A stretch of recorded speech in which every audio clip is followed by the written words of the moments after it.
Табиғат тіршіліктің түп берекесі, табиғатты қорғау бәріміздің парызымыз. Есік алдында өзіміздің отырғызған көшеттеріміздің жақсы өсуіне байланысты біз жылына 2 рет теректерді, көшеттерден асыл қопсытуымыз керек. Ол үшін түп күрекпен алып, аяғымызбен басып, астына қопсытып, теректердің асын жібітеміз. Мінекей, енді сен жасап тұр. Қатты басасың аяқпен. Қосып, айналдырып, тағы да. Басқа жерде жасайды.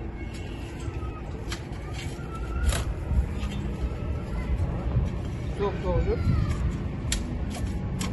Мына жеріміз.